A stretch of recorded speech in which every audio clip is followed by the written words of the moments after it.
Olivier. Bonjour Henri.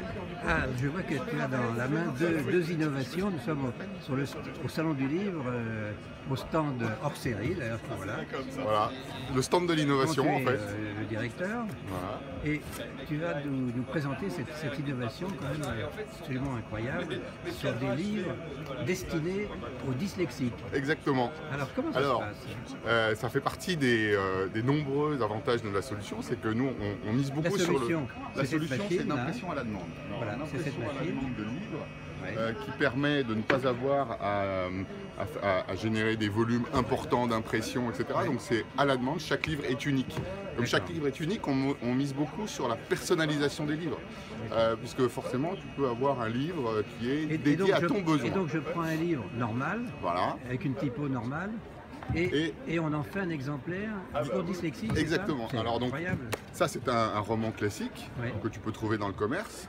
En revanche, la particularité de ce roman... Alors c'est quoi cette typo pour dyslexie? Alors voilà, c'est qu'on a transformé le roman classique d'origine pour le rendre plus facile à lire pour les personnes dyslexiques. Donc elle s'appelle Open Dyslexique.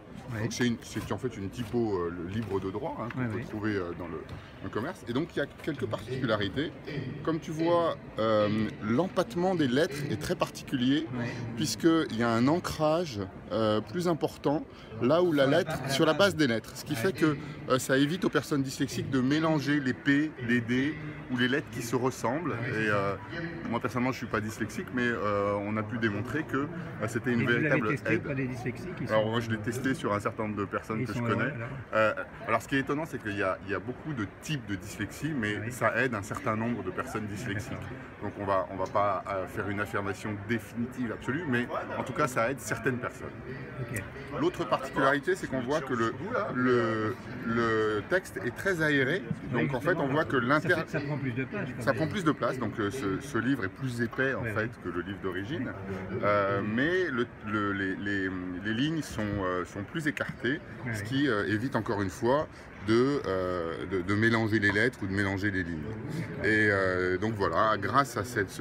Est-ce qu'il y a des associations de dyslexiques à qui vous pouvez présenter cette application? Oui, alors on a en tout cas on a des éditeurs qui sont spécialisés dans la dyslexie, qui ont eux-mêmes aussi adopté, donc ça c'est un autre exemple, qui eux-mêmes travaillent avec des associations et ont pu valider. Et quand est-ce que vous ferez des livres en braille alors?